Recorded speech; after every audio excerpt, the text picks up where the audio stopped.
আসসালামু আলাইকুম গাইস, আশা করি ভালো আছেন। তো আজকে আমরা যেটা শিখবো যে নর্মাল ভিডিওটা কিভাবে হাই কোয়ালিটিতে করা যায় সেটা। তো এটার জন্য সর্বপ্রথম আমাদের প্লে স্টোরিতে যেতে হবে। তো প্লে স্টোরিতে আমরা যাব। প্লে স্টোরে যাওয়ার পর যে সাউথ অপশন আছে এখানে চাপ দেবো, দিয়ে এখানে আমরা লিখবো ক্যাপকাট। তো এখানে লেখার পর আমার যেহেতু ডাউনলোড করা হয়েছে আছে, তো সেক্ষেত্রে আর ডাউনলোড করা লাগবে না। তো আপনাদের যদি ডাউনলোড করা থাকবে, আর না হলে আপনারা ডাউনলোড করে নেবেন। আর হ্যাঁ, যদি আপডেট দেওয়া না থাকে অবশ্যই আপডেট দিয়ে নেবেন। তো এখান থেকে আমরা সরাসরি ক্যাপকাটে আসবো।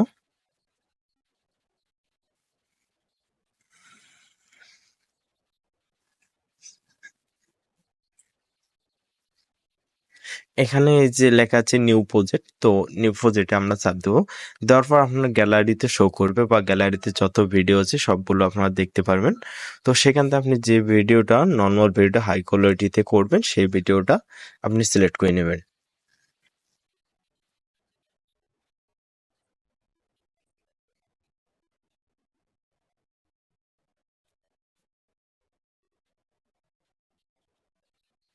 তারপর আপনি ভিডিওর যে লেয়ারটা আছে এখানে একটা চাপ দিবেন। দেওয়ার পর স্ক্রল ডাউন করে হাতের বাম সাইডে আসবেন।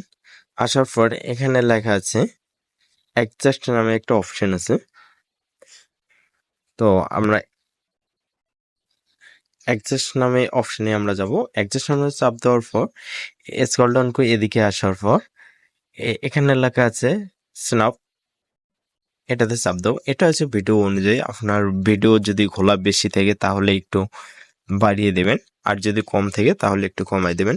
তারপর এটার পর শাটডাউন এটা আছে, এটাতে দেওয়ার পর ভিডিওটা আপনার ঘোলাটা একটু কমাই দিলে ভালো হয়, কমাই দিয়েন। তারপরে এই যে হাইলাইটস, তো এটা ভিডিও গোলা থাকলে আপনি বাড়াই দেবেন, আর না থাকলে একটু কমাই দেবেন। তো এটার পর আসার পর এইদিকে সাইডে আমরা পাচ্ছি যে HSL, এটাতে চাপ দেবো। এটা চালবে গ্রিন কালার যে অপশনটা আছে, তো এটাতে আমরা যাই। দেওয়ার পর মাঝখানে একটা পিছনের ব্যাকগ্রাউন্ডের দিকে আমরা একটু লক্ষ্য করি। ভিডিও অনুযায়ী আপনাদের ভিডিও যেমন সেভাবে আপনারা দেখবেন, এদিকে এদিকে করে, যেটা ভালো হয়। তো এটা প্রথমে আমরা একটু কমাই দেই, তারপরে একটু বাড়িয়ে দিই। তারপর এই সামনে হলুদটাতে দিয়ে এই তো। হ্যাঁ, এখন আমাদের ভিডিওর ব্যাকগ্রাউন্ডটা অনেকটা পরিবর্তন হয়েছে। তারপর এখানে রাইট কোশ্চেনে এখানে চাপ দিই।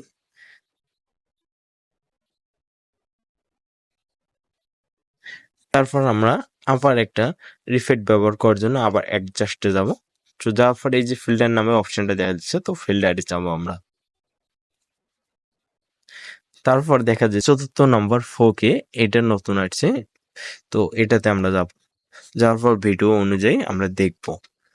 তো এটা একটু কমাই নিলাম। দেখা যাচ্ছে পিছনের ব্যাকগ্রাউন্ডটা অনেকটাই পরিষ্কার দেখা যাচ্ছে। তো এখান থেকে আবার রাইটে দেব। তো আবার আমরা অ্যাডজাস্টে যাব। যাওয়ার পরে এই ফিল্টার নামে যে অপশনটা আছে এখানে যাব। এখান থেকে স্ক্রল ডাউন করে নিচে যাব।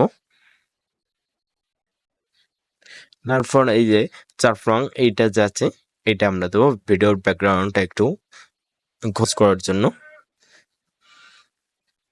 তো গ্যাস দেখতেই পাচ্ছেন পিছনের ব্যাকগ্রাউন্ডটা অনেকটাই চেঞ্জ হয়ে গেছে। তো এখান থেকে আমরা আবার রাইটে দেবো, রাইটে তারপর আসবো।